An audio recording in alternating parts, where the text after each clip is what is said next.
Hello, everyone. This is criminal profiler Pat Brown, and today we're going to Mexico, to Monterrey, Mexico, for a really strange case that is very reminiscent of Alyssa Lam, who died in such a similar way in California. It's kind of freaky.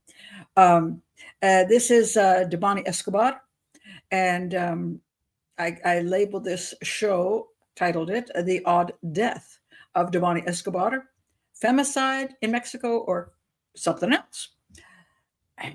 And I'm going to get into all the difficulties with this case in determining what actually happened to Debanhi. Okay, so first, I just want to welcome everybody who is here in the chat room. My chat rooms are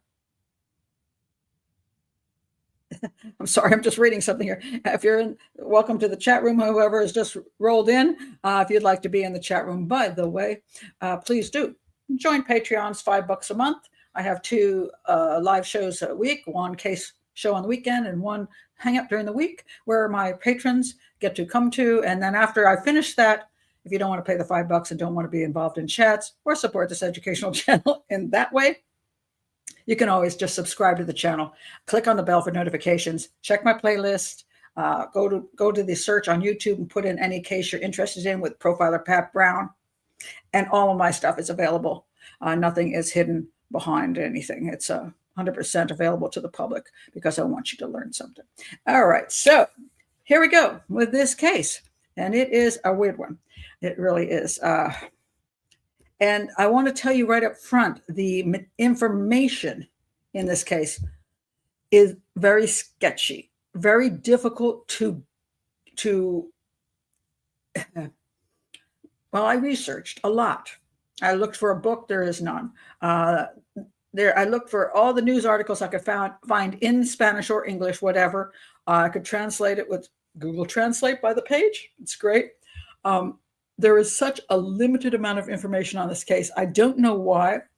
This case is huge in Mexico, yet even seemingly from the Mexican media, it's very downplayed. There's just not a lot of details. And what we do know, or what we do, shall we say, see, hear, read, is so not very clear. It's simply not very clear. So I want to tell you one place, the best place I found, and I'm going to use some of his stuff during the show, so I want to give him credit. And his channel is kind of an odd channel that is not my kind of channel, but I'm not going to comment on the rest of his channel. But this is a Lazy Masquerade, who has almost 2 million subscribers. So he's popular. And this one show got over almost 2 million views. And he calls it the disturbing story behind this photo. And this is, I want to credit Lazy Masquerade, the best information I got any place. Now, I also want to mention that there's still missing information. I don't know whether he couldn't find it, didn't see it, because I had the same issues. But I did find some other information which I find useful that wasn't in the video, but still his video, I'm linking it below because he has the best information on this case anywhere. So I want to make sure that you have a chance to see it. It's only like 25 minutes or something. So if you haven't seen it and you want to look at it, it's really good. So I recommend that. All right. So now to the case. I like Pat's patrons. I do. No, patrons. You're not Patreons. Patreon is the what do you call that? Is the platform, shall we say? But the people on Patreon that support educational channels and other channels are patrons. And I thank you. I like that too. All right. Oh, you liked his info. Yeah, I thought it was really well done. He's a storyteller. He does give 3 theories, but he's not offensive in his 3 theories. And for a person who's not a profiler or a detective, I didn't find what he said problematic. Okay. I do find something interesting problematic about Wikipedia. So let me go straight to that. All right. Sometimes I use Wikipedia simply because it gives some basic information. I want to show you what's fascinating to me about the title. The title of the Wikipedia article on Debanhi Escobar is "The Killing of Debanhi Escobar." Killing. Now, if I go to this is Elisa Lam, who has such a similar case. It's called whatever is this? I'm trying to put it in this so you can see it. I can't see it. Death of Elisa Lam. Oh, the lights aren't. Death of Elisa Lam. Why is this death of Elisa Lam and Debanhi is killing of Elisa Lam? And if you don't know the Elisa Lam, I'll link the show I did on Elisa Lam. This happened. Elisa Lam was 2013. The body of a Canadian tourist, Elisa Lam, was recovered in a large cistern atop the Stay on Main Hotel in downtown Los Angeles. And so her body was discovered by a hotel maintenance worker investigating complaints of flooding and low water pressure. And this has become a fascinating case because she has this very strange behavior in an elevator, which looks very much like psychosis. But on the other hand, people can't figure out how the hell she got into the cistern on top of the hotel, which many believe she could not have accessed. So they call this, because it's kind of an undetermined, death of Elisa Lam. But Debanhi Escobar is called the killing of Debanhi Escobar. And I'm going to get into why this is true as far as the title goes, why they're going with this title. I'll explain all of that. Let me read you the little bit from Wikipedia, just simply because it'll put you in the frame of what basically happened. And then I'm going to go through all the details. It's a fascinating case, so don't run away. On 9th of April 2022, Debanhi Susana Escobar Balzadura, I know, might be off on the pronunciation, an 18-year-old law student, disappeared from Monterrey, Nueva León, Mexico. Okay. By the way, Monterrey is a beautiful place. I have been there. Well, that's not it. Sorry. I'm already starting off badly. Monterrey at night. Okay. Or at least the area thereof, the outskirts of Monterrey. She was a law student, 18 years old, and going out partying with her friends. Okay. That's not something unusual for young people. However, she disappeared. This is the last photo taken of her, and I'll get into why this photo exists. And this photo is what set everything off. Her remains are found in a cistern, just like Elisa Lam, in a motel in General Escobedo, a municipality of Monterrey metropolitan area. The body has visible signs of violence.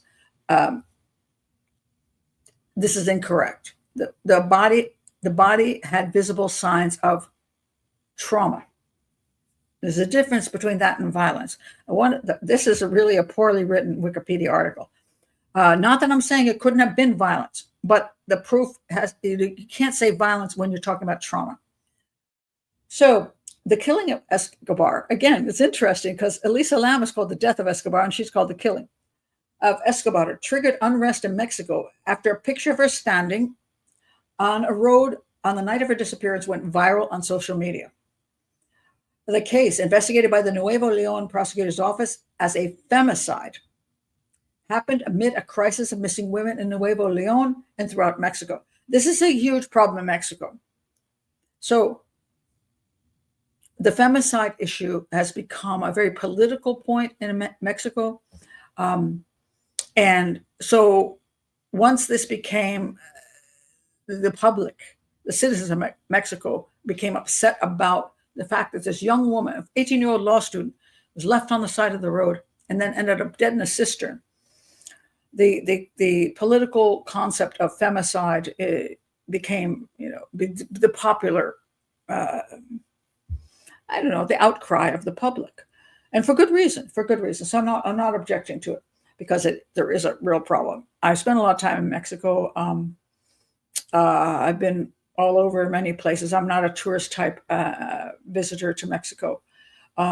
I've spent time in Mexico City. I've spent time in many other cities. I've traveled by bus throughout the cities. I'm not just somebody who goes to Cancun and drinks.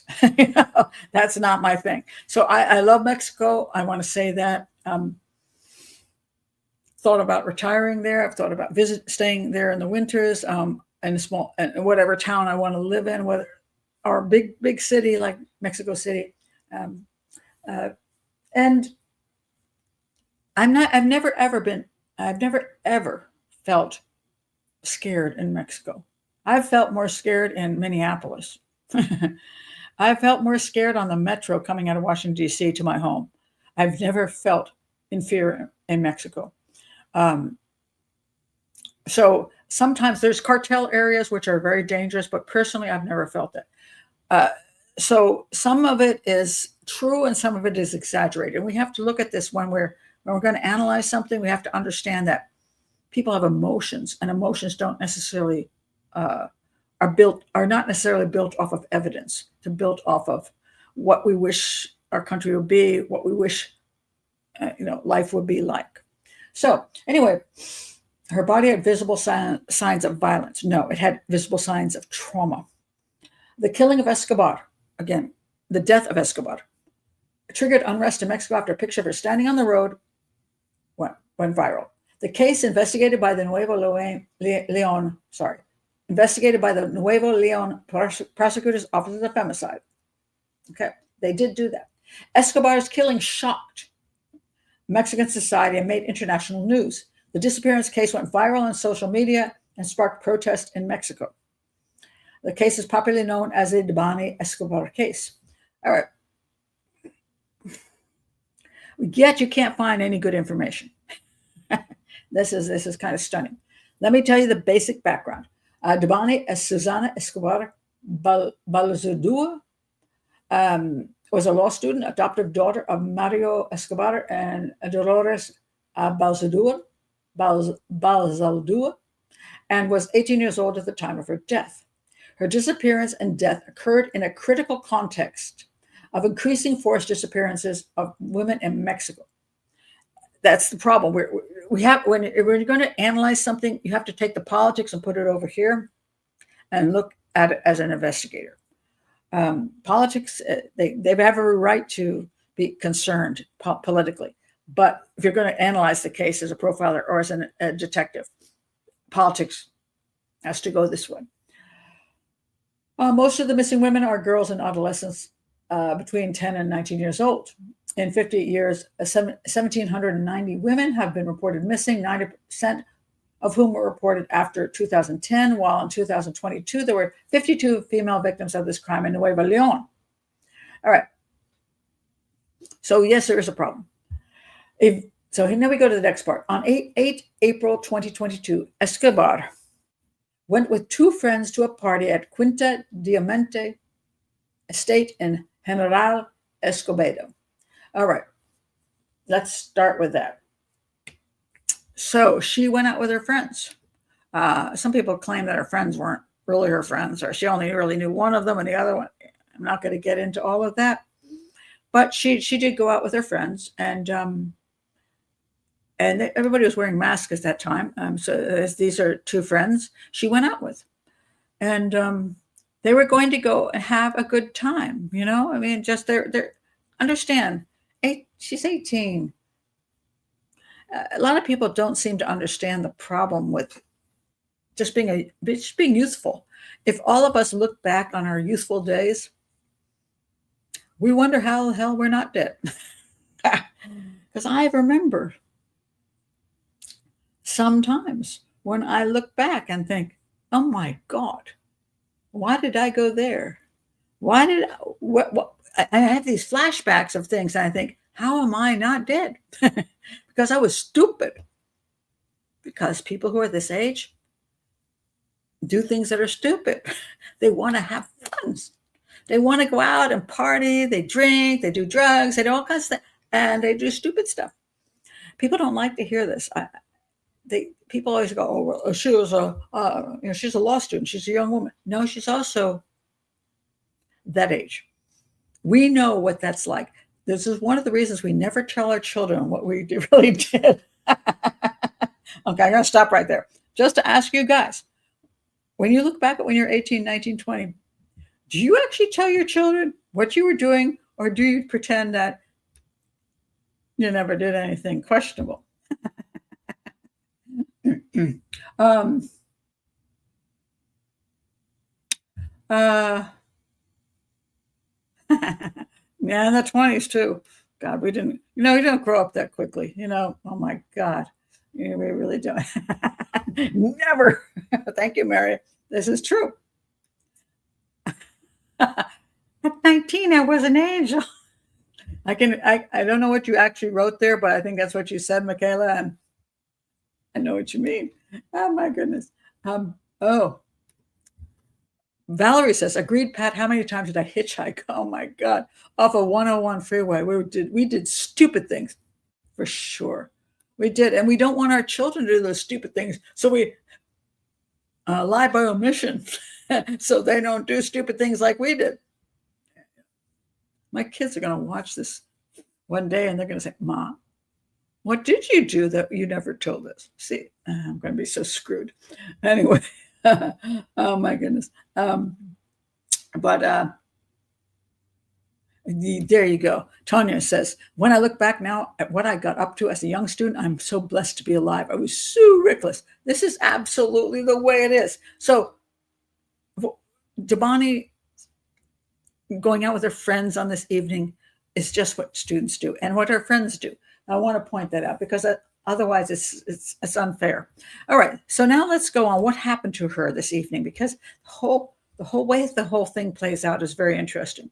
All right, now first she and her three friends with their masks on because they were being concerned about COVID.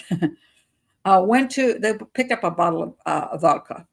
Now, her friends later say she only had some vodka, and that's the only thing she drank. And you wonder if you're going to a party, you're going to some place that will provide you with liquor. Why the hell are you drinking vodka? I think it might be to do with cost, because I remember once when I was in Denmark, the cost of the liquor in the clubs was so damned expensive. It was outrageous. If you live in Denmark, you know what I'm talking about. And if you were there I was there in the 1970s, and it was outrageous. We couldn't afford it. So what you would do is you would bring liquor in, and then you get something less expensive, and then you go, you reach down and go, and therefore you can have a stronger drink without the cost. I don't know if that's what they were doing, but they bought some liquor. They went to this club, and the club is called, they call it Quinta de Diamante, El Diamante. I think that's called the Diamond, although I didn't look it up. The Diamond. So they went to this club in a place called General Escobedo. As the night went on, Escobar's behavior became uncharacteristically erratic, and she got involved in an altercation and locked herself in the men's bathroom. Okay, it's more confusing than that. Something is happening with her. A lot of things are happening with her. What the hell is it? I want to read you from the transcript of. Let me find it. Let me read you from the transcript from Lazy Masquerade as to what happened after they got to the club, because this is very important in understanding the whole scenario. They finally settled on a party. They checked out a couple of empty events. I don't know what the hell empty events are. So. Okay. But anyway, they settled on a party at El Diamante in Quinta. They ordered another taxi. Okay. So what they did was they got this taxi from a company called Didi. So like Uber. Okay. And his name was Juan. I can't. It's a transcript. It's poor. Juan. All right. He took them to that location and he dropped them off.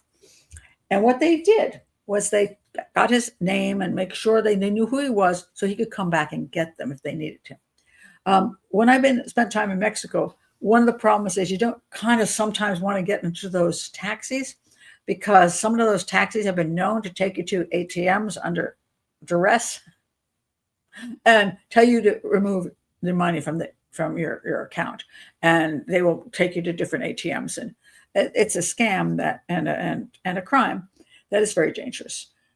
So sometimes when you're in Mexico or other countries, you do one of two things.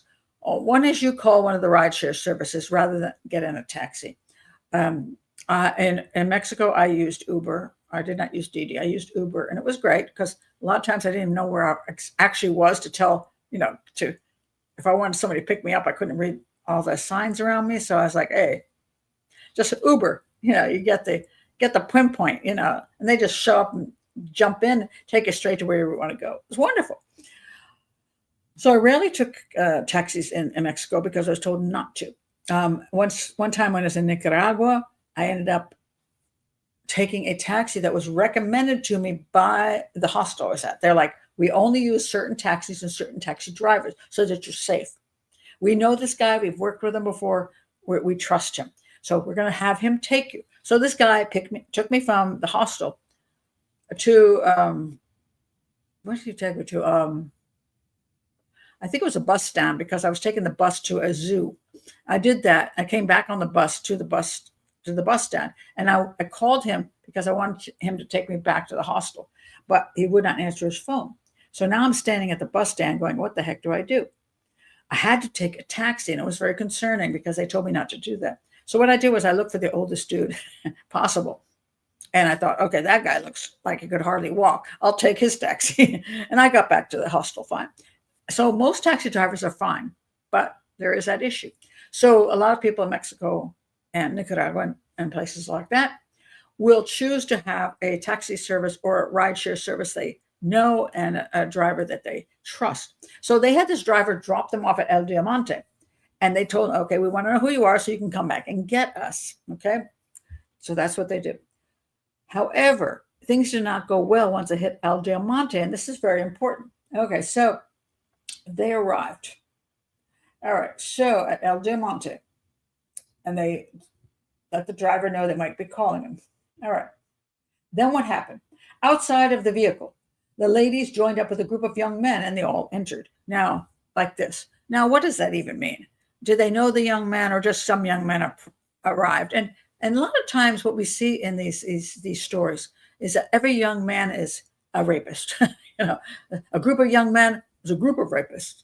A lot of young men are just college students. I mean, they're just going to party too. I mean, they're not bad people. So stop labeling them as that because, there must be a group of rapists that went after her. No, they just joined, hey, lady, hey, girls, we're going in too. So they all went in. However, she left El Diamante, which was a really odd thing. She left by herself. And what did she do? Okay, let's have a picture. Okay, so now she's out running around. She supposedly left El Diamante, went down the street to some location near a pool. And then she came back, and and they're claiming that she might have argued with people. People passed her by and looked at her like, hey, cute girl. Okay. And all of that's nonsense. It doesn't make any difference. She went away and she came back. The real question is, why the hell did she leave her friends, go someplace else, and then come back? And some people say, was she looking for drugs? Is that what it was? She thought, we'll meet you by the pool, get some, because her behavior is extremely odd. So they've already done the vodka thing, but maybe she's not really drinking that much vodka. But now she's off with running away down the street and running back. All right. So then what happens is she's in El Diamante.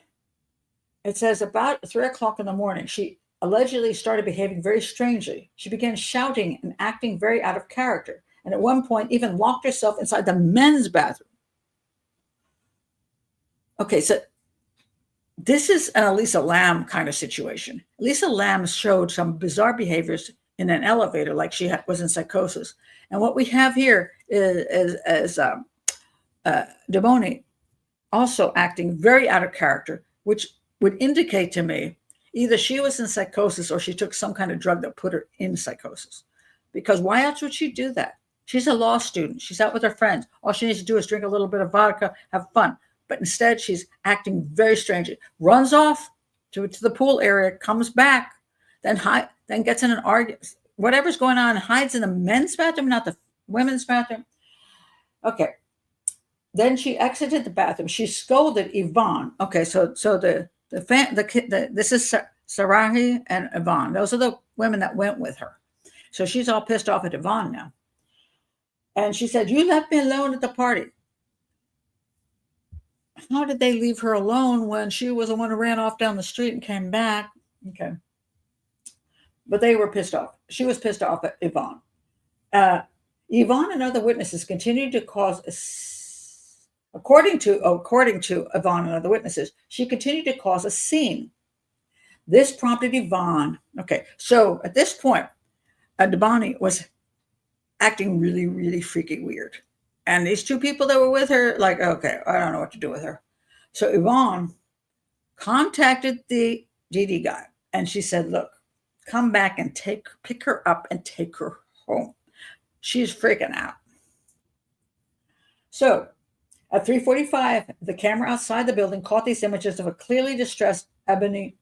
Okay, this is another whole thing where she's fleeing with she's beating up somebody, or they're beating up her. There's a whole bunch of stuff going on, and nobody knows why. Okay, then a group of people try to come up and try to stop. This is after she's called the rideshare service and tried to get the guy back. Now Debanhi is outside, and she's supposedly having this fight with this guy. And is he attacking her, or is she attacking him? And then a bunch of people crowd around her, in my opinion, trying to control her. So anyway, finally, it's funny because he writes here, a smaller subgroup of them huddled around her, trying to prevent her from getting away or prevent her from hurting herself. Which one is it? Prevent her from getting away? Why would they do that? These are college students. So I think they were trying to keep her calm and hey, we got the guy coming to take you home. They're trying to help her. Then at 3:54, Juan David arrives at the scene in his white taxi, video captured. Okay, so now he's arrived. Now, let me show you. Now she's now getting into the taxi. Is this it? Yeah.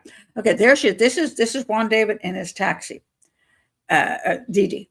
Anyway, rideshare. And this is her crossing. She's now in the vehicle, and her friends are obviously talking to him, saying, "Take her home." So they talk to the driver, and then the driver leaves with her. Now, at 4:17 a.m., this is another surveillance camera. They got a lot of surveillance cameras in Mexico, which is good. Another surveillance camera captured the footage of the taxi pulled over a short distance from the party with Debanhi in the front passenger seat of the video.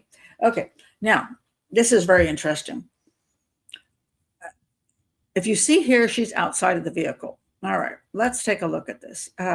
So what happens is this guy, the taxi driver, David, he's on television now trying to tell everybody he didn't do anything bad to this girl, because he's been accused of dumping her out of the car. And her parents, these are her parents, her father specifically has said the only reason that she got out of the taxi, the share ride, was because the driver was sexually assaulting her and touching her breasts. That's what he says. And when that happened, I'm like, okay, so this guy, the driver, is now taking her away from the party, supposedly taking her home, and all of a sudden he dumps her on the side of the road. And the father says it's because she was being sexually assaulted, and so she had to get out of the vehicle. And I'm like, wow, if that's true, what the driver said is nonsense. The driver said that he was trying to get, where do you want to go? What's your address? And she wouldn't give him her parents' address, where she lived. He didn't know what to do with her. And then she started screaming and going crazy on him. And she said, "I want to get out." And he's like, I can't not let you out of the cab. You're an adult. So he let her out of the car. And it's like, I don't know what else to do. She has a right to get out of the vehicle. He waited 3 minutes watching her saying, "Hey, you want to get back in the vehicle?" She didn't want to get back in the vehicle. And the father says because he was sexually assaulting her. But is that true? So I'm wondering, he said there was video of him sexually assaulting her. And I'm like, holy God, So anyway, I went and found okay, I've got to find it here. I'm dealing with the little pictures again. Okay, it is the right picture. Okay, so CCTV was amazing. So here he is, and you see the two of them are actually in the front. She's in the front seat. I don't know why she didn't sit in the back, but anyway, she's in the passenger seat. And there is an altercation. There's a video. If you watch the link I put below, you'll see that there is actually an altercation going on in the car, a fight. But there is not one shred of proof that he was sexually assaulting her. So that father made that stuff up because he wants to believe that. So the poor taxi driver or DD driver, he said she was like going off on him. Well, considering that she has been acting strangely for a good portion of this early morning time, locking herself in bathrooms, fighting with people, running. She's exhibiting psychotic behavior, whether it's a mental condition or whether it's a drug she took. Don't know. But she's been exhibiting psychosis for like an hour. So she's in there going crazy on him. And he's like, I don't know what to do with her. So he puts her out of the vehicle. And that's the famous picture that we see that went viral all over the internet, is because he put her on the sidewalk and then he took a picture of her. And somebody asked me, one of my patrons asked me, he's like, is it normal for like rideshare drivers to take pictures of the person after they get out of the vehicle? No, I've never seen that happen in Mexico. But I think he wanted to prove that she was out of the vehicle. And then on top of that, what he did was, sorry, I hit the wrong button here. What he did was he sent, let me find it here. Is it going to go missing on me? Hold on. Where's my picture? Now, hold on 1 second. You all know I lose a picture every time I do this darn show. This is the one I want. I did have it. I just couldn't see it. All right. After she got out of the vehicle, this is at 4:17 in the morning. He sent this picture to her friends, the one who hired him, and said, look, I don't know what to do with your friend. She wanted out of the vehicle. Here's a picture of her. She's standing on the side of the damn road. Can you do something? He spent 45 minutes trying to communicate with her friend saying, do something about her. This poor guy has been accused of being the cause of whatever happened to her. And he's not. He's just this poor fellow trying to earn a living. And a very decent fellow, too, in my opinion. Some people say, well, why would he put this possibly drunk or drugged up girl on the side of the road? And what choice did he have? He can't. If he keeps her in the vehicle, he's kidnapping. If she wants to get out, she wants to get out. And he was trying to say, I waited even to see if she'd get back in, and she didn't do it. And he kept trying to get somebody to come and help her. Now, where did he get out? So the father's completely out of line here. He made some horrible accusations, probably because he wants to have a reason for why his daughter got out of the car. He can't accept that his daughter maybe messed up from something, and she got out because she was delusional. She's already shown that she was paranoid about a whole bunch of people. And paranoia to me either is a sign of psychosis or drugs. So she's paranoid, and apparently she's in this car. All she has to do is give the driver the address so she can go home, but she doesn't do that. She's paranoid about him too. I mean, she's got issues. So now the guy's dumped on the side of the road. And he's like, what do I do? So there she is. Now, what happens from there? Okay, so she's on the side of the road, and let me show you the area she's in. Okay, let me go back here a minute. Here she is. This is another. I think I got some really good CCTV, better than we have in the U.S. Anyway, there she is, pretty clear as ever. This is where he left her, and she's going along the road, and it says here the car swerves to avoid her, so she may not be all that stable, but she's going this way and that way. Now, if you look to the left, I believe, because this is a little confusing, this is where the taxi driver took her from. And then he went down these 2 blocks. They're very 2 long blocks, mind you. They are 2 very long blocks. And this is where she got out, the little red dot to the right. All right. So theoretically, her friends could have picked her up, although they somehow were like done with her. And then she herself, if she wanted to find her friends, could have simply walked back the way she came from. Now, I want you to look down at the bottom of the screen. You'll see a thing called Internacionales, Transportes Internacionales Alcoa. This is a company. Pay attention to that. At that point, she walks down the street to this location, and it is stated, but not necessarily completely believable. I don't know. Is it true? Is it not true? She tried to get some help from like a security guard or something. And there was a fight going and they fought. She seemed to be very much a fighter. So anyway, at this point, if you look up at the right corner, you'll see the Alcoa, a little white spot up there. And you'll see the blue line going down to, this is where she ends up, at this motel. And so she's running, by the way. She's running from Alcoa, from the Alcoa place. She is seen running. Let me see if I can find my pictures of that. Nope. Okay, hold on a second. Nope, that's her getting in the car. Okay, it's over here. Hold on a second. Let me find it. Where's she running? I have a picture of running. I can't find it. Oh, here it is. Is that it? Nah, that's Diamante. Okay.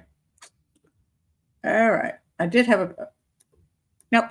Okay. I thought I had a picture of running. But anyway, she's running away from the security guard. Now she's running toward this motel. Okay. Now, this motel, if you look at it in the daylight, is this. This is the motel. It's not a very nice one, mind you. This is Nueva Castilla. And mostly it's kind of a piece of crap. I have to say that because having spent some time in traveling, there are some places that have become seedy, and that includes the United States. You know, you stop at some place, motel at the side of the road, and it says Ob's Hotel. The signs are flashing, and when you get into the room for $30, you know, you're like, Jesus God, I mean, you know, where am I staying?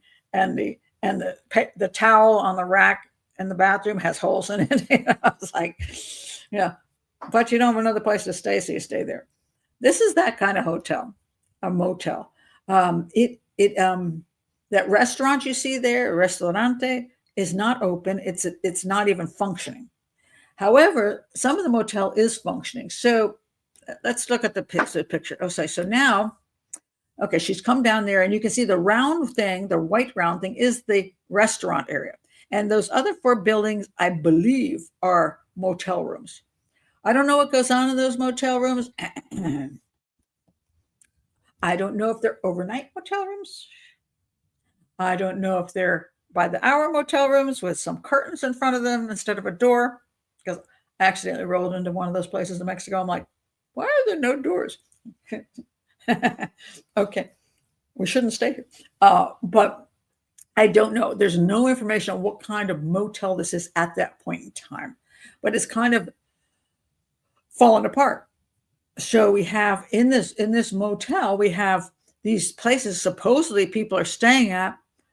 I'm looking at this picture, and I don't even see any damn cars. So I don't know how are they walking over. I don't even know. But it's kind of a piece of crap place. Okay, so she's arriving at this. During the day, it would look like this, and you can see the sign is pretty shabby too. And this is really going to be very important as to what happened to her inside this motel and what the police response was. All right, she goes in the drive, which apparently is to prevent cars from coming in without permission, but you can walk into this place.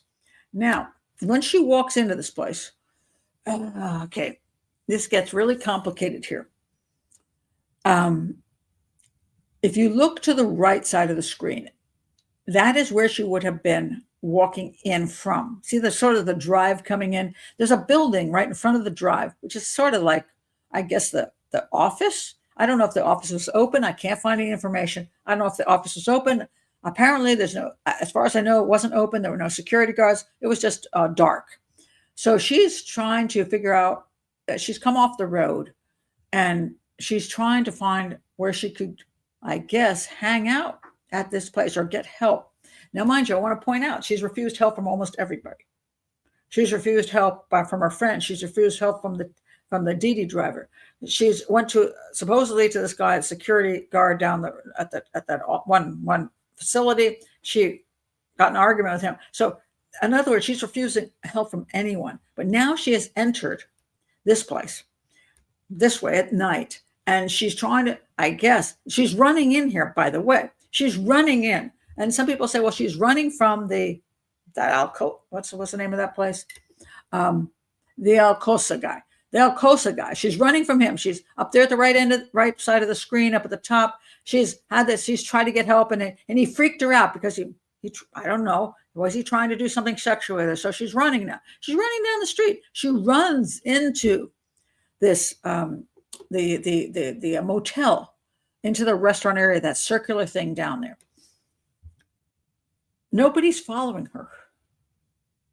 I think for the entire night, what we see is she's paranoid, but no one is actually doing anything to her. I think this is extremely important. So now she goes in. Now let me try to show you more pictures of this place. It's a little complicated and nobody explains it really well. So she's on that road up above. She's running. She sees the motel. She comes in that drive around that circular restaurant. You see right around the circular restaurant, you see the theoretical motel office. That's not where she ends up, though. She ends up in that left corner. Okay, that's where she ends up dead. All right, so let's go some further on this. So there she is. She's going in. She's running in. Okay, here's another good picture. All right. She has now gone into this place, but she's not gone to the office. She is now, you see where those little areas are where you see the guy in white, that's a police officer, I think, at this point. That is this whole restaurant is not functioning. The whole area is a failure. So there's nobody's in that restaurant. It is not a working restaurant. See the pool? It's not a working pool. The whole place is a pile of crap over there. It's a failed venture. But she is seen on video walking through around that restaurant area, looking in windows. Now, one of the problems here we have is that we don't have good information about what window she's actually looking in, which drives me nuts. It is stated that she was looking in those windows, then she went further away, and she was missing for about 20 minutes, hiding in a park. I don't know. I guess that's that big green tree you see? That's right there. So she could have been peeking in the windows and then hid under the trees. Now, I want to stop here for a minute. As far as the tree issue goes, and where you hide. It's almost 5 o'clock in the morning. It's about an hour from daylight. Okay, so, and I've been in this situation before, so I want to point this out. She's trying to hide, so nobody hurts her, and it's near daylight. I was up on a mountain in where was I? Guatemala. I was with a Guatemalan group. We were supposed to hike for 5 days, but after the first day, I realized that the next day was going to be so extreme that I could not actually do it. We were staying on the side of a mountain in a school that wasn't in session, and we slept there overnight. And it was the next day. We're at 4 o'clock in the morning. Everybody was going to start going up these it was like 72 switchbacks up this mountain so they could see the sunrise. And it was raining like you wouldn't believe. So I told the guy, hey, look, I'm not going with you. I'm done. Clearly, I'm too old for this group, because I was like I think my late 50s or something. I'm too old for this group. I'm going to hold you back. Just go ahead, and I'm going to go back to town. And so I did. So they left at 4 a.m, and I was alone on the side of a Guatemala mountain in this deserted schoolhouse. So I'm laying in there, and in the dark, I hear trucks coming up because they were doing construction in the area. I'm thinking, oh my God, a whole bunch of guys, a whole bunch of men are up here, and I'm a female alone on the side of a mountain. It's not safe. So I'm like, how the hell do I get out of here? Well, I made the determination that I couldn't do anything till sunrise. I wanted to make sure the sun was up. So what I did was I gathered everything up. I didn't use a flashlight. I did everything in the dark so that there were no lights showing from the school. So somebody said, hey, who's over in that school? So I made sure I hid and kept in the dark until the sun came up. I got my backpack on. I got all my stuff together. I waited till it was very bright. And then I opened the door and took off right down the mountain to the nearest town. And I safely left. She could have done that. It was close to daylight. If she just hid someplace and waited for the daylight, then there would be people on the streets and all that stuff. But she didn't do that. She did not do that. She hid supposedly in this park area, which what I call park area, just in those trees, right next to the restaurant. Now, it gets more confusing after this. So then supposedly it is stated that she was seen, no one was with her. So this is important. No one was with her. And then she went one direction. Then she came back that wall you see behind the restaurant. I don't know where the hell these windows are. Nobody will say. I don't know what wall is behind there. But she's walking next to it. And then that's the last they see of her, supposedly. However, if you look at this area, all right, you do see, go look up there at that little round green tree. Supposedly she was lurking around in that area. That area is, you see that big yellow wall. That yellow wall has rebar on it or whatever it has on it to keep people from climbing over it. It's a very high wall. Looks like it's very secure. And if you see the yellow wall on the other side, the entire back of this restaurant is protected by a very high yellow wall. And theoretically, you cannot get into that area unless you go through the restaurant and go out the back of the restaurant. So once upon a time when the restaurant was actually functioning, I guess you could go to the restaurant, you could go back out of the restaurant, you could go to the pool, you could sit outside. It was all lovely. But it's defunct. And nobody's going back there because the whole area is basically off limits to everybody.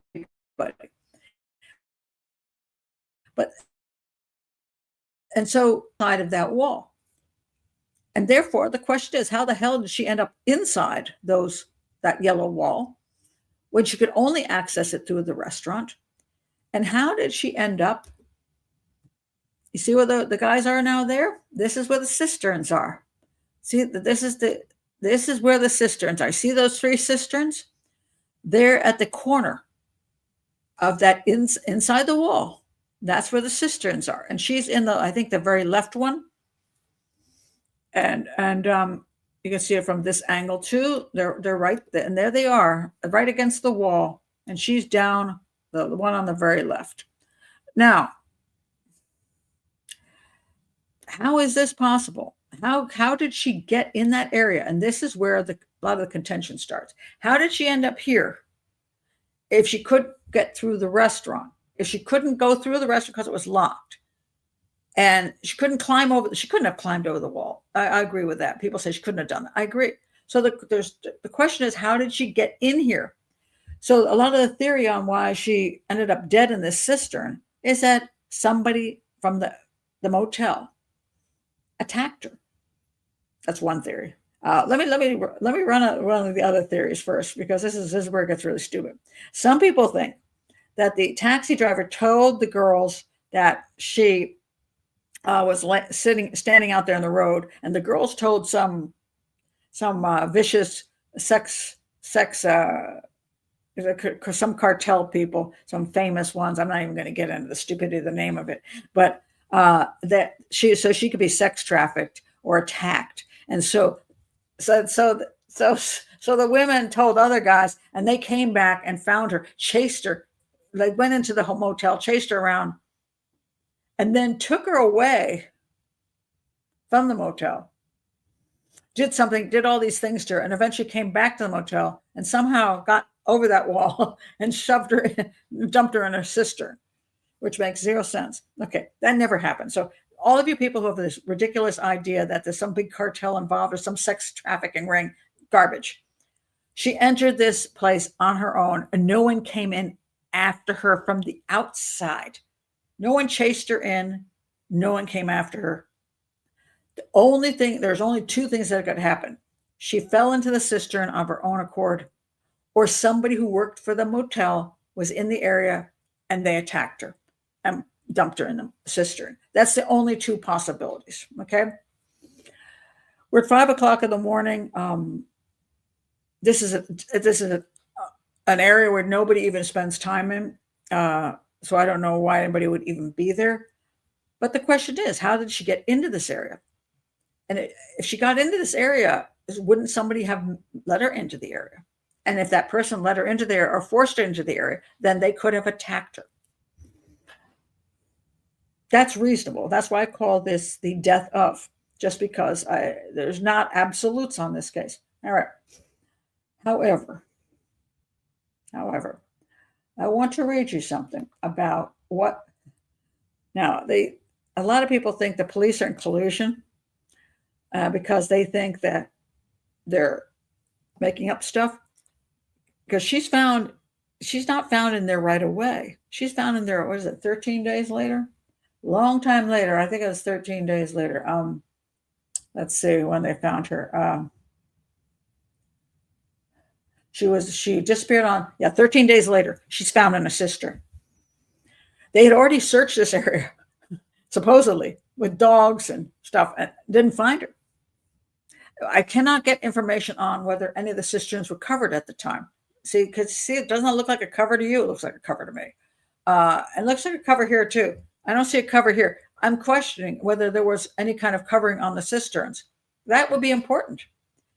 Why would there be coverings on a cistern? Were they trying to hide her body? That would be important. But I can't find any information on that. From what I can see, the cistern is open. And this is the only open one. These two look like they're closed. But then again, you remember those pictures I just showed you? Let's look at some of those pictures. How about, they all look open. Where the hell are the tops on the two other cisterns? I don't know. Maybe I don't know. I don't know. See, that's the problem with this whole thing. But a lot of people think the police are in collusion with whomever killed her. And I'm like, this is a shabby motel, a shabby motel. I find it really hard to believe that the police, this girl's a law student, that they want to cover up for some shabby motel employees. That's just ridiculous. This is stupid stuff. So the hotel employees supposedly claimed originally that they didn't have any video, and then they admitted later they had some video. So there's a couple of them are actually up on charges for impeding an investigation. But the police are not going to cover up for a slimy motel. Come on now. If it were a fancy hotel, yeah. But this, no. Why would they bother? If they thought you'd been murdered, they'd go after these people, especially because we'll give them a good name. Instead, that's not what happened. So she's found in the bottom, 13 days later, in the bottom of this, very decomposed, in the bottom of this cistern.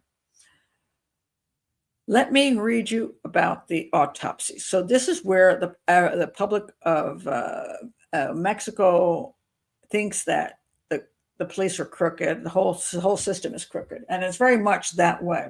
That's what people believe. But I want to read you about these autopsies. There were 3. So there was an original autopsy. The original autopsy said this: Debanhi Escobar, the 18-year-old girl, was found dead in Monterrey, Mexico, 3 months ago. Oh, wait, sorry. Sorry, that's the third one. Let me go to the first one. I got to go to the first one first. All right. The first, an official autopsy made by Nuevo Leon's state authorities back in May claimed that Escobar died after accidentally falling into an abandoned water tank, a cistern. In other words, she's over here. She's paranoid. She's running around, and she trips. She falls. She cracks her head, because this is cement. If you fall here and crack your head, you can die down there in that cistern. But a secondary autopsy. Now, the secondary autopsy. So they did the first autopsy. They found that she had definitely had trauma to the head, severe trauma to the head. They believe she fell into the thing and died. But her father was not happy with that. A second autopsy that the father pushed, produced by independent forensics, well, there you go, and ordered by Escobar's family, contradicted the government's version of events and presented evidence that said the teen suffered sexual abuse and was repeatedly beaten. And the story of that is really fascinating because they actually didn't do, she had already been buried. They hadn't exhumed her. So they were looking at the original pictures and coming up with the conclusion that she was sexually abused. And I'm like, I wanted information on this. I wanted to see the autopsy. I wanted to see what your independent autopsy came up with. I wanted to see what the first one came up with. What proof do you have she was sexually abused? And there's no information on that. And then they said she was hit like beaten to death with, I don't know what, with a crowbar or something, all over the place. I don't see any proof of that either. But that's what they said. So therefore, if that were true, obviously it would be homicide, right? A sexual homicide. So then the Escobar's father and the federal authorities requested the latest and third independent autopsy jointly. All right. We can now say this was femicide, which is a murder of a woman. Escobar's father, Mario Escobar, said following the release of the results of the third autopsy, "My daughter was a person who wanted to live. She was even using her face mask that night." She was using a face mask. But just because she wanted to live didn't mean she didn't get involved in, didn't have psychosis or didn't do drugs that gave her psychosis. She wasn't paranoid, did strange things and fell in there. That's no proof just because she wanted to live. I'm sure she did. However, let's look at the third autopsy. The third autopsy, that came because her body was exhumed after so they exhumed her. And it said, this one is interesting. Escobar died between 3 to 5 days before her body was found in the motel water tank. So now it's not 13 days she was dead, but only 10 or 8 days that she was dead. Let's think about this. Remember the whole thing about maybe some sex trafficking or whatever, took her away, beat her up someplace else, and then instead of just burying her in the damn desert, they made their way back into the motel just because she was once seen there and put her in this? No, that's just silly. So she wasn't taken away and killed. So are you saying therefore that for 8 to 10 days she was kept alive? Was she in one of the rooms here and being sexually tortured and beaten? Was she hidden in the restaurant someplace and being sexually tortured and beaten and finally thrown into the well and into the cistern? Okay, that's better than being taken away and being brought back. So, okay, let's say if she had been sexually assaulted and killed by somebody, it would be somebody from inside the motel. That makes total sense to me. If the motel people are a little sketchy about giving up their CCTV, maybe it's because their security stuff, maybe because they're trying to protect somebody or don't want to admit something. Maybe they're because they're involved. Okay, it would have to be within the motel, not anything from the outside. So nobody chased her into the motel to kill her or came back to grab her. No, she came in of her own accord, and then maybe somebody got a hold of her. I could go with that one. But let's look at this. Okay, so now the claim is that they're keeping her around for almost a week alive someplace, sexually assaulting her and all that stuff. However, now they say Escobar died. This is a third autopsy. Escobar died between 3 to 5 days before her body was found in a motel water tank and showed no signs of sexual violence. What the hell? So the first autopsy said no sexual violence. The second autopsy said she had sexual violence. Third autopsy says she didn't have sexual violence. Why would you keep the girl around for 10 days if you weren't sexually assaulting her? What's the point? So that makes zero sense whatsoever. So no signs of sexual violence, according to Dr. Felipe Takahashi, head of Mexico City's forensic service. He spoke at a joint press conference, blah, blah, blah, blah, blah. So we have 3 autopsies that contradict each other. So which one is the right one? This is the problem. Now, before I go on to which one is right, I'm going to tell you one more thing, and then I'm going to go to my final analysis of what happened in the cistern. But I want to read to you this. Let's see if I'll find it. Yes, okay. Not tonight. Oh, listen. Hold on. I've got to find it. Where did I put it? Okay, maybe it's down here. Where is it?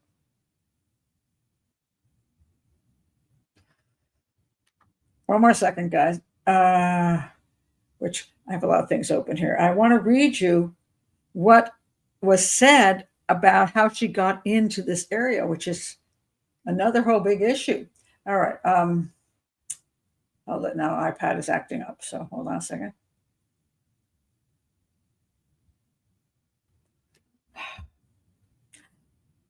Sorry, it's freezing on me.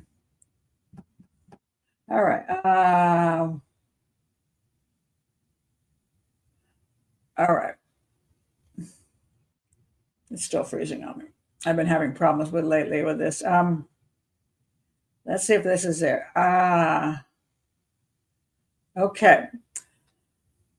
The newspaper was able to confirm that it would have been difficult for Escobar to reach the cistern by foot, suggested by the prosecutor's office. The motel is surrounded by a yellow wall crowned with barbed wire, and the only entrance leads directly to reception, which is open 24 hours. That was the other building I showed you. Okay, so all of this is, she cannot get in, right? And the pool area had not been used for 6 years, been closed for years. All right. The last image supposedly was her walking along the side of the fence. However, okay, let me find it. Hold on a second. That wasn't the one. Oh, where'd it go? We've got to read you this because it's so important. There were videotapes. This is what I'm trying to get to. There were videotapes that the police then found later when they were dealing with the, they got them from the motel. And now I don't know why I can't find it. There we go. Found it. All right. 3 videos from Nueva Castilla Motel have emerged that show the 18-year-old students approaching the cistern where her body was found. But the sudden appearance of the recordings has raised questions. All right, so authorities had initially said the motel security cameras only recorded in real time and did not store any footage. But on Sunday night, the public prosecutor's office of the state of Nuevo León showed the family 3 videos taken from the cameras.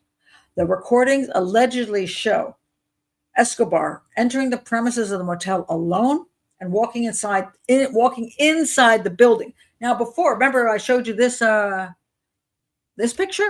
She's outside the building. She's looking in through those windows. She's walking along the wall outside the building where that tree was. Not inside the building. Now they're saying here, there are 3 pieces of footage showing her entering the premises of the motel alone and walking inside the building. Now, how did she get in the building? Well, I'm going to say the thing has been a piece of crap for 6 years.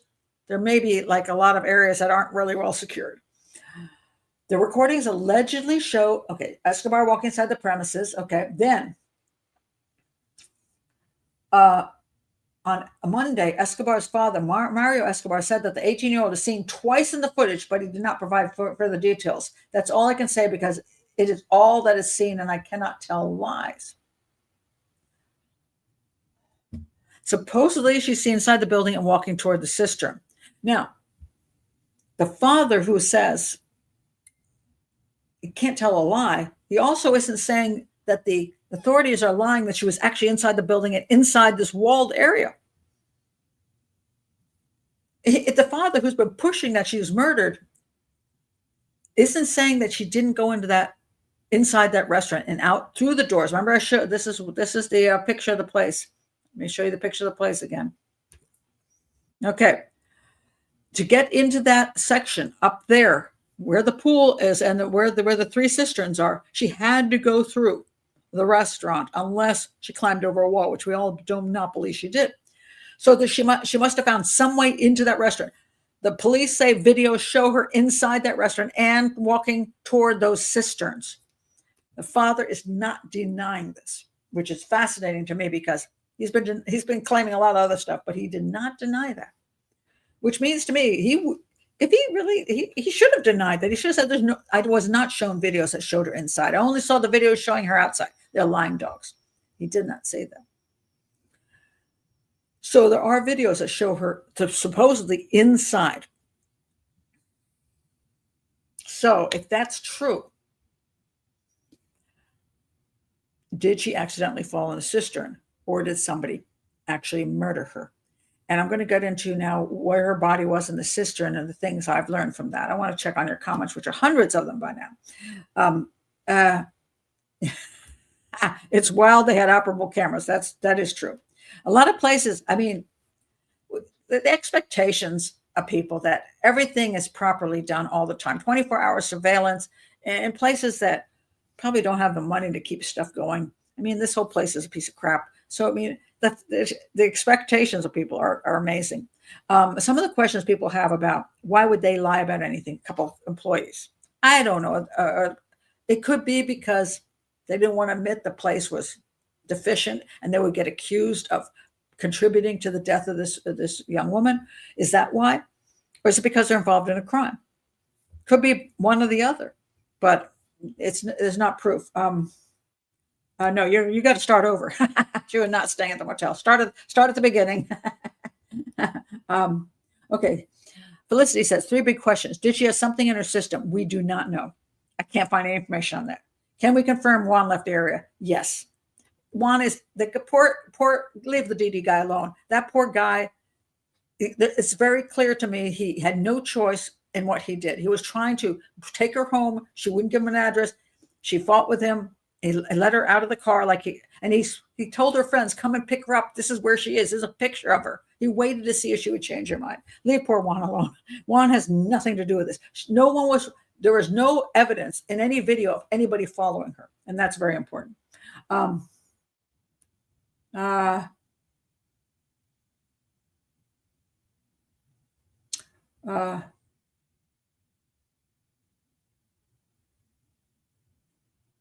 Unlocked doors. I don't know. There could have been, but we do not know. We do not know. And the motel may not want to admit that they didn't have locked doors.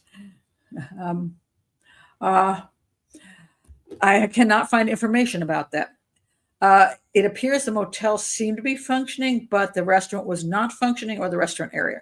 Again, can't find any information on that, which is, to me, one of the oddest things about this is that if you're trying to prove somebody was murdered, you would think they would be able to give you a timeline of the motel functions. Who was there when? Did they have security? Was anybody there at the to check in? How many people were staying at the motel? I can find nothing about any of this at all. So, going back up here a little bit. Okay, this is the question you're asking. Why would the shoes and bag be found in a different cistern? Did they connect? Okay, let me go there because we got to go there. The cistern issue. All right. I spent a lot of time trying to figure this part out. All right. She's in this cistern here, but some of her stuff was in this cistern here, and some of her stuff was in this little spot here, which is like there's an area here which goes over to the other cistern. It's an empty area. It's like a little wall that comes up here. It is hard to get, again, proper information on the cistern issue. As far as I can see, and believe me, if you can find other information that disagrees with me, I'm okay with that because I was struggling. Supposedly, these cisterns are approximately 12 feet, which means if you fall in the cistern, it's a long way down, long enough that you probably can't get the hell back out of there. It's also a pretty long way down if you drop a body in there it may not be seen from unless you really look carefully. Supposedly so it's 12 feet down, supposedly 3 feet of water. All right, let me give you some other statistics on this because I looked for the darn things. All right. I had to, a lot of things are meters and I had to figure out feet. So anyway, hold on a second. This person says here, why was her body found in this cistern and her bag in the second? Now, actually in this cistern, there was found, let me tell you what was found over there. Okay.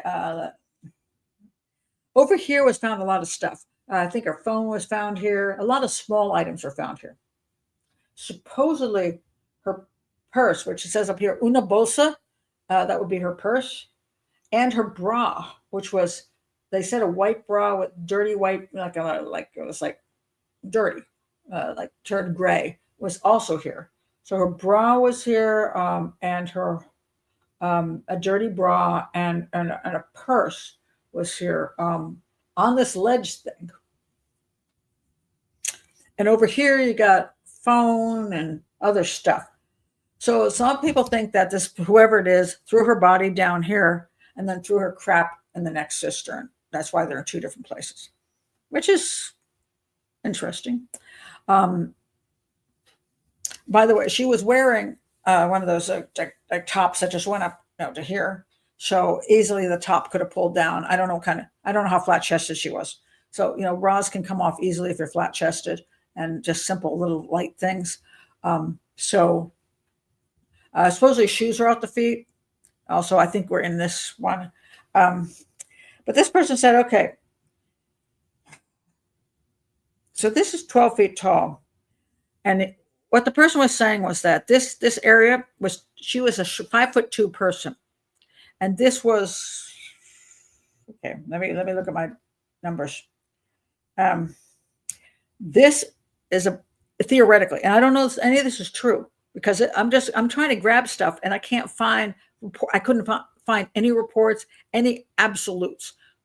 But supposedly this is 12 feet and this area, this spot here was supposedly 7.5 feet up. She's 5'2". So this guy says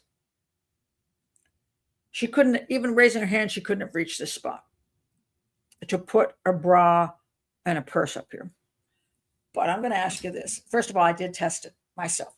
I'm 5'6", but that's not the point. I took a measuring tape and I measured my arms. And if she's 5'2", she can reach this spot. Here's the thing. If a person threw her body down here, why would her purse and her bra be here? Do you think the guy got in the cistern with her and took those things and stuck them up here? Why would any killer do that? At that point, the killer just wants to dispose of her and dispose of her things. He would just chuck everything in there. And the water's only 3 feet. It's here. So the water, I tried to see whether in that time of a year, April, whether it was like a lot of rain. If the cistern were open, would it rain and the water level rised up? I couldn't find. It's not a real wet time of year. It's one of the reasons you have cisterns is that during the rainy season, things can fill up. This is an old cistern, by the way. Cisterns are very complicated. Some of them actually have city water coming into the cisterns. So it's just a way where you keep the water. So in the dry season, for whatever reason, you have it. But if it was open to the air, yes, rain would come down, but you would have to have a lot of rain for it to go up to this level so that something might push up from the ground and just end up there. Didn't seem to be that way. It seemed to be like if these things are up here, the purse, the bra, they were placed there. There's no killer who's going to be able to place that there because he'd literally have to be in the cistern with a dead girl. Nobody's going to do that. That's just ridiculous. So yes, would I believe a killer could have thrown her stuff in one cistern and body in another? Sure. But on the other hand, is it possible that she's let's go back to where she would be walking? Let's look at the picture of the cisterns. If she were walking along, and I see the second cistern now is closed. I don't know if it was open at the time, but she could have dropped her stuff. She could have dropped stuff in there and then tripped and cracked her head and fallen in the other cistern, been down below here and struggling. Because they say she didn't die right away, it's possible that she spent days down here trying to survive. She's in the water. She had something to drink, which may not be very clean, but she had something to drink. And she could have survived. She may have had a concussion. She could have been, theoretically, she could have also been unconscious, but not slumped into the water to the point where she drowned. So she could have simply expired eventually in some position from concussion, been in a state of a coma. But maybe she didn't get into the coma right away. Maybe she survived for a little bit. Maybe she was trying to get out and her stuff was falling into the water and she picked up her purse and managed to stuff it up there. Her bra was off and she managed to stuff it up there. Maybe she tried to stuff up other things and they all fell to the other side. I don't know because I don't know the information about was the purse open or closed. She could have pushed her purse up there and everything fell out of the purse into this side. I don't know because, again, why we have no information on that, why it's so secret, I do not know. But I can tell you, there's no killer who got in here and put her purse and bra up here. That's just nonsense. And that, to me, is the biggest piece of information, the biggest clue, that if the water isn't rising and just push that stuff up there, there's no reason for the stuff to be there except somebody put it there. And the only somebody that could have put it there would have been Debanhi herself. So I truly believe that she did fall into this. I think she was paranoid. I think she was staggering along. I don't know what she was doing. I don't know whether she fell once, twice, 3 times. I don't know whether she took a step and then just went straight down and cracked her head on the way down and then didn't quite die. So she was stumbling around. Look at this here.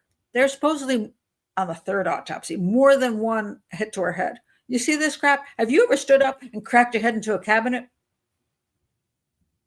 That's maybe what she did. Maybe she cracked her head into the side of things. Maybe she was desperate. She was trying to climb up, cracked her head. I don't know. Maybe she cracked her head a bunch of times going down. The problem is we don't know. But I can't understand why any killer would get into the cistern with her and put her stuff here. She's still dressed in the same clothes. So of that night, I don't know that the time of death is even correct. She may have been dead really early on and they just, 3 autopsies, they're making up stuff at this point. I don't know whether she was really alive down here for 8 or 10 days or whether she was actually only alive for 8 hours or a couple days. I don't know. But I do think she was alive long enough to be able to try to get her stuff out of the water. And you wonder, why would she bother with that stuff? People do funny things under conditions like this. They may just think, oh, I got my phone's in there. I got to put my thing. I want to put my purse up here so it doesn't get wet, so I can save my phone. Maybe I can call somebody. Oh, the phone fell out. Ah, crap. Oh my, no, this thing. My bra's now around my damn neck because when I went down, the water pushed it up, and I'm not that big boobed. So I got to get the thing off my neck, and she just put it up there. I don't know, but I can tell you, a killer didn't do it. So we have a situation where she's been exhibiting for the entire night paranoia and bizarre behavior with every single person she comes in contact with. She's seen inside she's seen inside. She's seen alone outside. Let's look at this one. She's seen alone outside. Nobody's following her. She's running back and forth trying to hide in whatever the heck she's doing. Then she's supposedly seen inside the restaurant and outside the restaurant toward the cisterns. And then she's found in a cistern. I can see 0 other people involved in this that I have any proof of. Could somebody have attacked her? Maybe there could have been some creepy dude rolling around there who also got into the restaurant. And he beat her up. Maybe he threw her in the cistern half alive. I don't know. But there's no proof of that. And none of the videos does it say anybody's following her. So since it's a deserted area at 5 a.m, I find it unlikely that there's going to be anybody else rolling around there. Or even knew she was there because she's going in front of the camera a number of times hiding. So there's nobody around. And if she really was inside that restaurant and inside the cistern area and her father won't admit to it, even though there's supposedly his video, I'm going to say that there's no evidence anybody followed her. And I think it's a horrific accident. That's as far as I can see. But this, to me, number 2, tells me that unless the water rose unless somebody can prove there's a lot of water raising, 3 feet of water raising, so that her stuff just ended up there, it looks to me more like she shoved her stuff up there and it fell because she's trying to get it out of the water, thinking maybe it would help her in the long run, maybe the phone or whatever. Just something. And sometimes people just want to they're trying to put stuff in safe places, and it's the only place that was dry. Don't know. But I don't believe the 3 autopsies. I'm very suspicious of those 3 autopsies. I think the first one was probably correct. The second one was done by the family and wanted to prove that she was murdered. The third one, I think, was a kind of a with the outrage from the public that this was a femicide. I think they were willing to go with maybe it could be. I don't think they ever admitted it was actually a murder. I think they stayed with more of an undetermined, but they allow people to run with it. And it's been a couple of years now, and nothing else has come of it. Of course, everybody thinks it's corruption. The police are corrupt. They're in cahoots. Everybody's corrupt, but there's no reason why they're going to be corrupt over a defunct motel. That just makes no sense to me. There's nobody there they need to protect. All right, I'm going to check on some of your comments now. All right.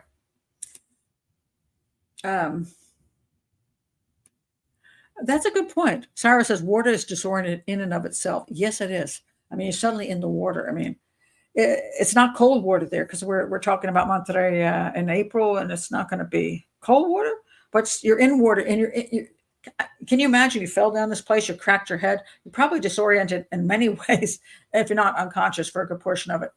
3 feet of water, she could have sat in the water, not drowned. Later on, the third autopsy, I think they tried to say she had asphyxia, and a lot of it's, there wasn't water in her lungs. She may not have drowned. She may have died of the trauma to her head, brain bleed. And could she have suffocated in some way? Maybe, when you get into the issues of drowning and other things that happens, there's a lot of confusion over what actually means asphyxia, what actually means drowning. And, the people will see it whatever way they feel like seeing it. Oh, yeah, that's interesting, Valerie. It reminds me of Shannon Gilbert and her driver in Long Island. Yes. Shannon Gilbert, I do not believe, was murdered. I think her driver was trying to find her and do something with her, and now everybody says the driver killed her. Poor driver. It's a dangerous job, being yes.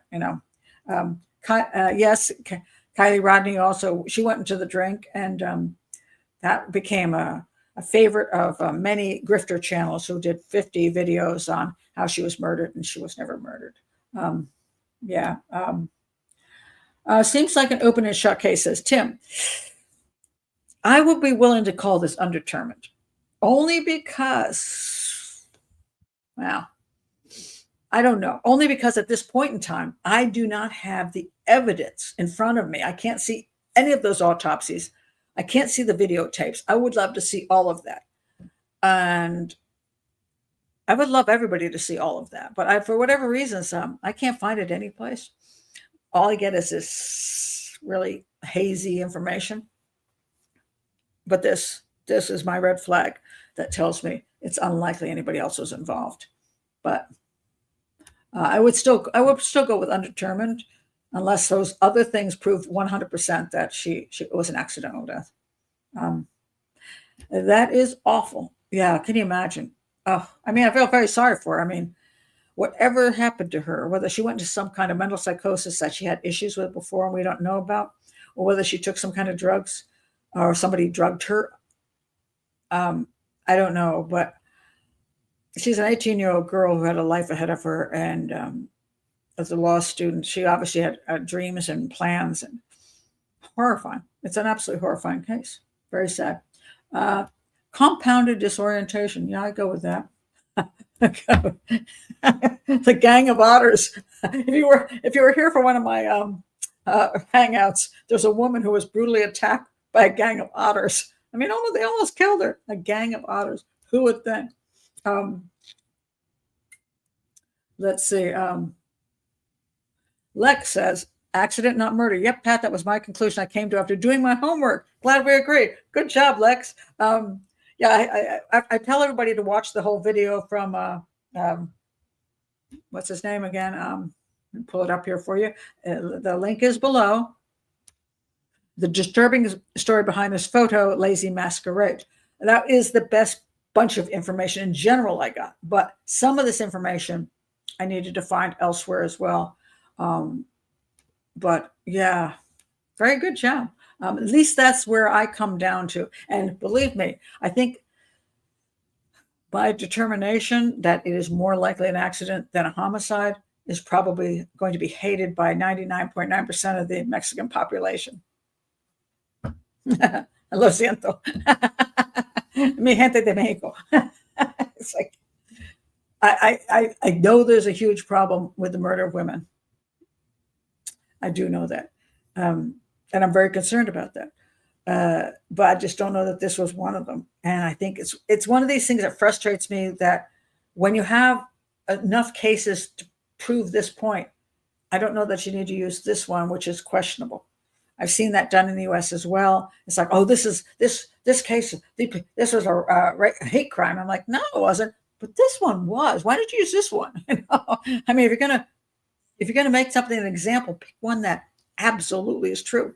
But this case, it caught people, and for whatever that photo, I think did it. And but yeah, I think that not a lot of people in Mexico are going to be appreciative of my conclusion, and because every other channel I look at that has this information, the conclusion is she was murdered. I just can't come to that because I just don't see it. Oh, let's see what else you got here. This is an interesting point. Maybe the water was higher at the time of death, but was reduced to 3 feet when they found her. Yeah, it's possible, and I don't know. Drives me nuts because I did look up the rainfall in that time of year, and it was pretty minimal, especially earlier in the month. It's even more minimal than later in the month. When the summer starts, you start getting into spring and summer, that rain increases in that area, but it's not a lot of rain. And theoretically, could the cistern have been covered at some point by somebody? Possibly. And again, here's one of the problems.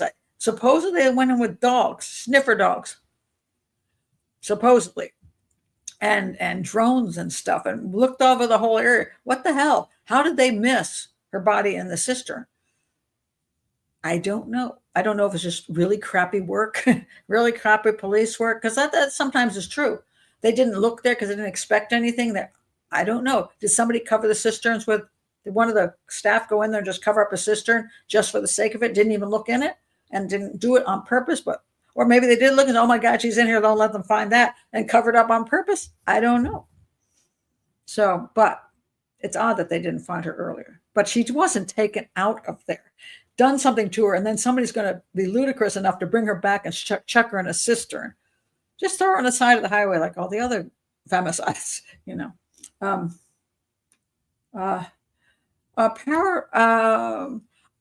Paradoxical undressing while dying from hypothermia. Yes, except that isn't. I don't know that she'd be so hypothermic. At night.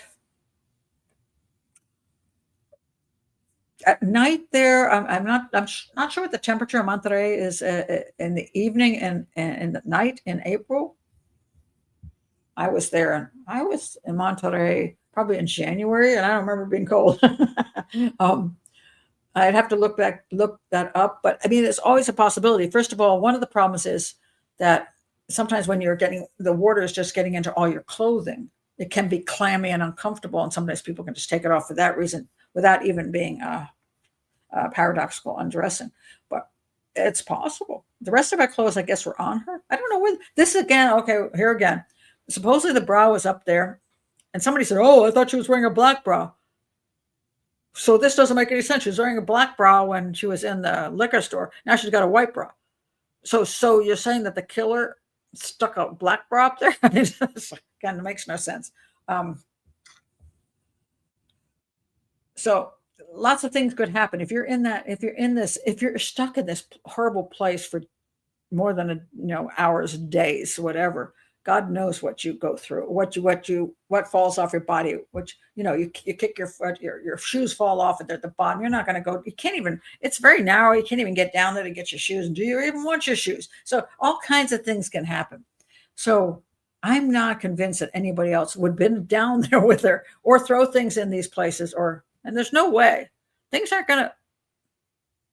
Yeah, I'm going to say she put that stuff up there herself. Felicity says, I'd assume she would have hit her head once or twice on the narrow sides at the top as she fell. You could, yeah, I mean, you could crack your head a whole bunch of ways. You could you could step into it accidentally, and then as you're falling, you crack your head one place, and then your head goes back and you crack it on the other place. And yeah, it's possible.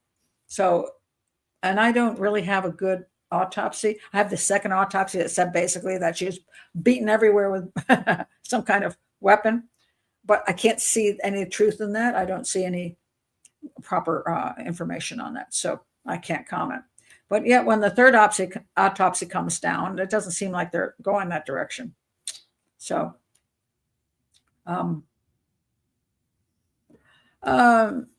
she walked in on something happening in that restaurant. Very unlikely. Yeah, it's a very, very unlikely. Or she wandered in herself and fell into the holes. Far more likely. Yeah, we're talking about possibilities as opposed to probabilities. 5 o'clock in the morning in a deserted restaurant. Probably nothing's going on in there. Yeah, one of the problems we have sometimes with, especially if you're outside the country, is that you have this idea that there's like some criminal activities going on, like literally every place. I spent a lot of time in Mexico. I didn't see any of that criminal activity. Walking down the street, most of the time was perfectly fine. People were friendly. Everybody was nice. I walked at night. I didn't have an issue. I walked into places. Nobody killed me, So a lot of times we want to create this drama that unlikely exists. Like the guy at the company that, when she was dumped out of the vehicle, or no, not dumped out, sorry. When she asked to be let out of the vehicle, because she wasn't dumb. She asked to be let out of the vehicle, and he said, hey, okay, fine. She's standing there on the road, and then she goes to this place, supposedly, because the information is crap. And I don't know what she said to this guy, but she ended up running down the street to the motel. Did the guy scare her, or was she paranoid? I mean, this guy, if he was a security guard or something, maybe he's just standing out there, and here comes this girl, and he's like, hey, do you need help? And she's like, you're trying to attack me. And he's like, what? Most people are not trying to kill you. Most people are not trying to rape you. It can happen, but he didn't chase her down there. She showed up by herself. So the guy was probably like, I don't know what's wrong with her. It's just a shame. 3 questions. Why are we watching? Well, Pat, tell us what happened. Stop it, Michaela. Stop it, Michaela. No, we don't really know the time of death, and apparently we don't know the weather either. Again, these things are one of the problems we have when we try to examine things from outside, as I always point out, outside of the police files, is we're getting the media reports, we're getting the YouTube reports, we're getting the family reports, and we just don't know where the truth lies. And I have used a translator to try to get as much Spanish, the Spanish language media from Mexico, as opposed to some English stuff coming from outside Mexico. I've tried to do that, but I still can't come up with anything that's very, very useful. It's unbelievably minimal for such an interesting case. 3 big questions. Did she have something in her system? Exactly. Hard to tell to decomposition. I don't know, because again, we don't have a report.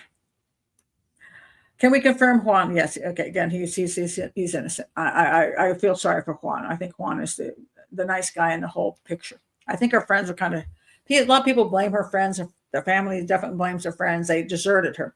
They dealt with her over and over that evening and finally put her in put her in a ride share. They got Juan. They said, "Look, dude, take her home. She's like all over the map here. She can't stay here. She's losing it. People are getting very upset. Take her home." They did the basics that they needed to do. He tried to take her home, and she got out of the vehicle. Then they told her, I don't know what happened after. There's a whole bunch of text messages that he's going, "Hey, do something with your friend." I don't know what happened at that point. I don't know whether they were drunk off their butts and not really paying attention, whether they thought, "Oh, she'll find her way back. She's close to the party she wanted. She should walk back." I don't know why they didn't do more than they did. Again, I don't have the information, but she's an adult, and we can't blame everybody around her for her own actions, unfortunately. Michaela. By the way, Nancy Ng, who disappeared in Guatemala and Lecatitlan, that has gone totally silent. So they've not found her body yet, apparently. So in case you're following that case. Let's see. Yes, thank you, Sarah. I'd say he went out of his way to help. He did. He did so much. Like a poor guy. He was like trying to just do his job, and he went out of his way. He wasn't paid for that. I'm pretty sure she didn't pay him either. I don't know if anybody paid for that ride. Maybe they did when they did the ride share thing and already had it. But here's the thing. Apparently he was not at that point in time. Now maybe this is a little sketchy here. Generally speaking, when you do a ride share like Uber, you put in an address that you want to go to, you pay for it up front, and then the person takes you to the address. Apparently he was off duty at that time. It may be that he was just trying to get more money, to be honest. Maybe that's his. So what happens is, Uber or Didi or whatever take a good percentage of her money. If somebody says, "Hey, can you come back and pick somebody up?" You think, "Oh, I can do this off the clock and I can make the full fare." Maybe that's what he was doing, assuming that he was going to be paid for it. So that's a little sketchy. I don't know. Yeah, I'm not sure about that. But I don't think he'd had anything to do with harming that poor girl. Let's see any other comp things. I bet you could hop and toss a purse to 7 feet. Well, you don't need that much. I'm telling you, I measured my dang arm. My arm was 2.5 feet. I'm trying to remember what I measured now. And I'm 5. So if you're 5'2" and your arm goes at least 2.5 feet, you're talking about you can reach that, and you can certainly just do this. Yeah, I don't think that's an issue. So, and again, what killer is gonna be down here to put her? This is actually a incredibly useful piece of information, because if this wasn't here and we just had her body here and her stuff here, some stuff in, then we would say, hey, maybe the guy, threw her in there and then he had her stuff in his hand and he just went like this and chucked it in a different cistern. That to me would be much more proof of a homicide. But this thing here eliminates that, because there's no way in hell that stuff got there unless somebody put it there, and it wasn't going to be the killer. So to me, that's that red flag, that smoking gun or whatever you want to call it. You finally made it alive? Well, a little late, but okay. If one had called the police, do you think they would have checked on her? I don't know. Honest to God, I don't know how. I don't know if the police would have showed up. He would have said, "How old is she?" 18 years old. Well, that's her own damn business. I'm going to say he knew probably that wasn't going to be effective. Felicity says, could we have a video or list you make public someday that books you recommend to learn about stuff like blood? Yes. Okay. Yes, Felicity. I am actually starting a third channel. Okay. So I have this channel. I've started Dear Profiler Pat, which is my advice channel, which is just, I enjoy doing it, and people love to ask me questions about life and profiling life. So that's my second channel. I'll link that below, because I'm trying to get that thing going. I enjoy doing it. The third channel is going to be, I was going to do this under this channel, with the Pat Brown School of Investigative Criminal Profiling, where I focus on those different issues. But I have decided I'm going to make that a separate channel, because I want people to see that as more of a school as opposed to this channel, but I will refer people from that channel. I'll say, oh, now that you learned this, go over to this channel and especially check out the case files so you can see how I profile cases, how you analyze crimes. So they'll be connected, but I am going to do that. So yes, I have my favorite books, which I think are, I like. I've read 400 books when I became a profiler, before I became a profiler, 400 books. I've probably owned everything that existed at the time. And I have definitely had my favorites because I thought a lot of stuff was, it's like if you have a choice of these 10 books, just don't do these 8. Do only this 1 or 2. Save your time. So yes, I will do that. So yep, it's coming up. Hopefully at the beginning of the year. Yeah. The water level being higher would explain items in all 3 areas. Not that's at least 7 feet as opposed to 3 feet. You would have to expect that when she fell in, there was 7 feet of water. I think she would have drowned immediately. I don't think that's true. I think the 3 feet is probably accurate. If anything, it maybe rained another inch or 2. I don't think so. Yeah. It's the same distance between your elbow to your wrist as your wrist. Is that true, Sarah? Fun mortuary facts. Really? That's very interesting. I'm going to have to go back get my tape measure out and figure that out. And the biggest problem with tape measures? Can anybody tell me?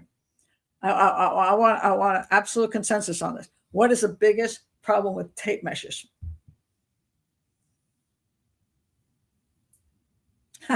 Loretta says, meanwhile, I don't trust people enough to get trashed in public. Yeah, well, the thing is, most people who get trashed in public the problem isn't the people around them. The problem is that they lose their senses. And I've seen too many people die, mostly falling into the water, mostly accidental deaths. And there you go. You win the prize if I have one. Dogs discussion. Biggest problem is I can't find mine. Yes, that is the biggest problem. I wanted to test this before the show, and I'm like, where the hell did I put the tape measure? I was ripping up. I was like, is it in the bag where I did the knitting? Is it in the bag with the items for like the hammer and the wrench? I was like, did I put it in a drawer? I lost my mind trying to find that thing. But yes, that was the biggest problem. Couldn't find that stupid thing. But I don't know that the details on the measurements are correct. So one of the things I want to make sure to always say in these shows is sometimes when people do shows, they'll just quote things, but you don't know if what you're quoting is correct. And so far I've got 3 autopsies which are questionable, all 3 of them. I've got videos, some video I've seen and other videos are claimed to be existent that I haven't seen, but the family hasn't said they're lies. Got measurements I don't know if true. I don't know about the rain in Monterrey at the time. There's a whole bunch of things that are unknown, but this does seem to be true as far as I can tell from the different statements I've read. But so I always say this is an educational channel. I'm not sitting here to say, oh, I'm absolutely correct. I'm trying to tell you from what I see, these are the issues that I run into. These are the concerns I have. And this is how I would look at the evidence that I know of at this point in time. So the evidence I know of, well, the claimed evidence that I know of has to be claimed evidence. But again, you can learn from claimed evidence because I'm teaching you a methodology of analyzing, not that this is going to be, if the evidence turns out to be different, you would analyze it then appropriately in that sense. Any detective will run into that problem. You can be on a job and you could get one statement from one person and you think, oh, that would mean this. And then you get more statements and then you get some evidence. You go, well, okay, that eliminates that.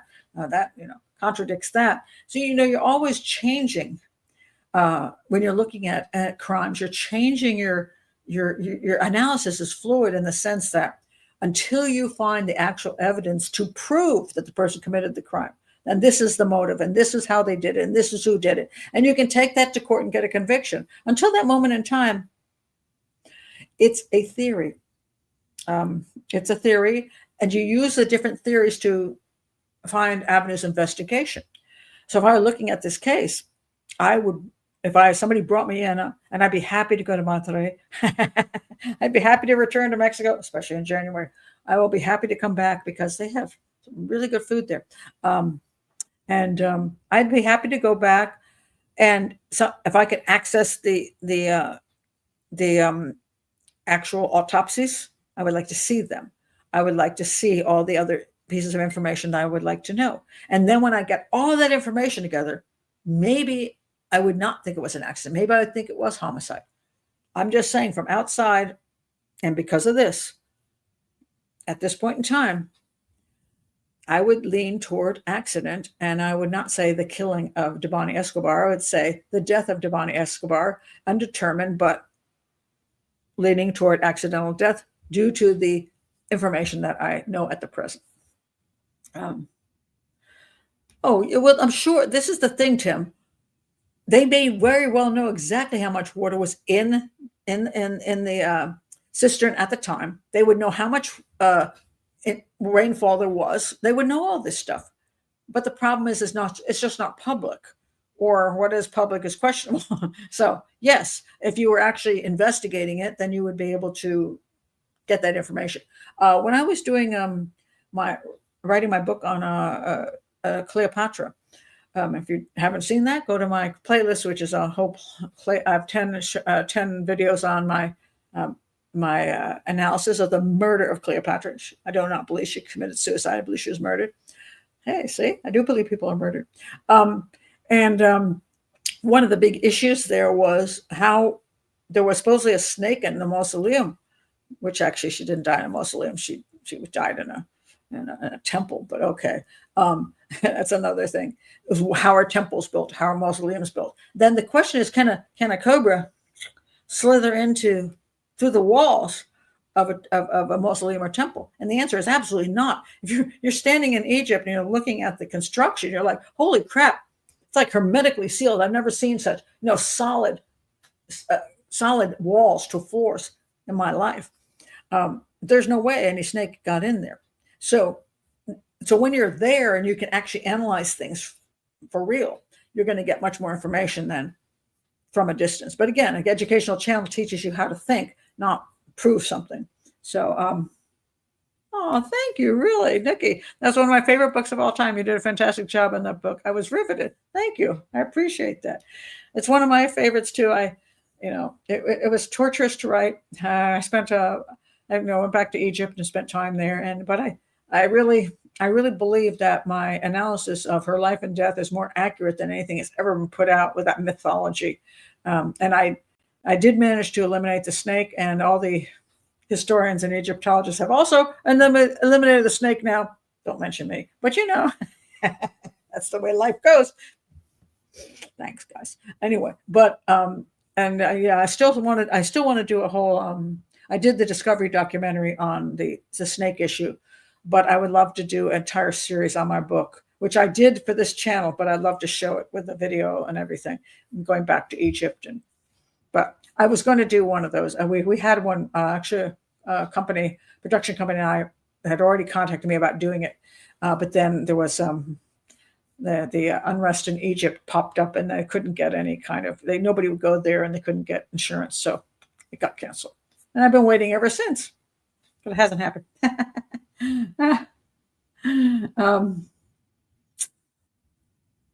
Breakfast time. Yeah, well, because you're over there on that side of the world. It's night here. I'm going to have dinner and go to bed while you go have breakfast. Yeah, absolutely. It's kind of neat having people from all over the world, and it's kind of an amazing thing about YouTube and doing live shows. Let's see if there are any other comments before I quit for tonight. Let's see. Here it is, bedtime. Yes, you're in Europe. You're in Europe. I tried to move this to 3:00 so that at least Europe would be earlier.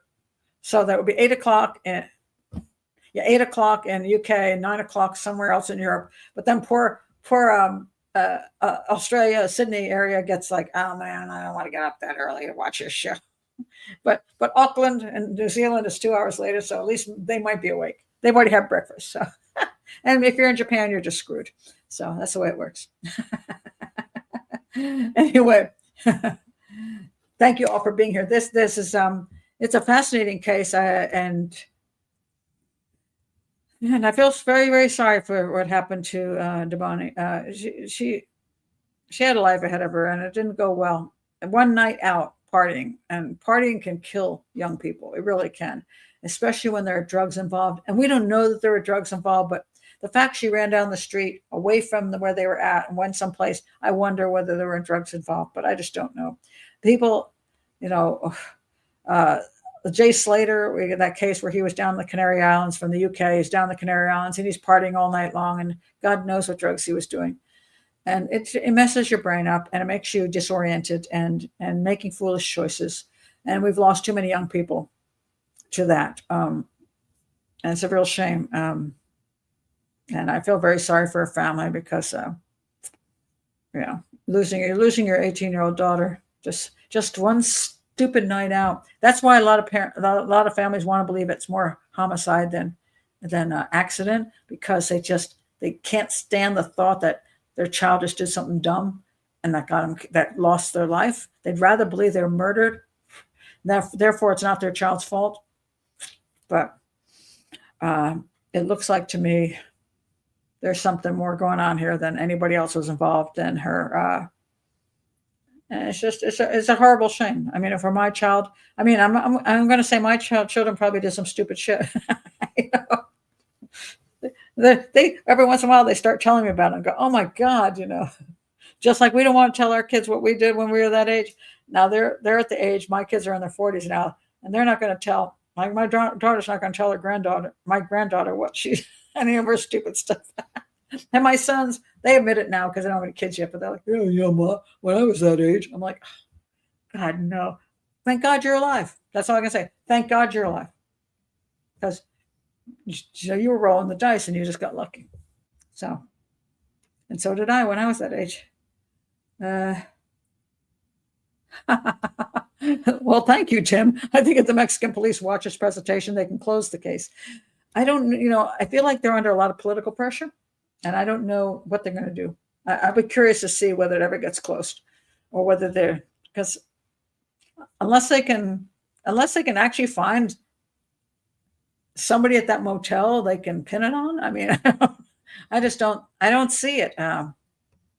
They got the two people that they're accusing of not releasing the security tapes and lying, and that doesn't mean they killed her. It just means that they might not have wanted the attention. And God knows, maybe there was some questionable stuff going on at that motel, like prostitution. It's possible, a lot of certain, as I say, some motels on the side of the road, they rent by less than a full night. Maybe they run prostitution out of there, and they don't want to admit that this girl came out of the property, and they don't want to bring attention to themselves. So there can be a lot of reasons people lie to the police that don't have to do with the actual crime. So, but we don't know. So anyway, thank you guys for being here.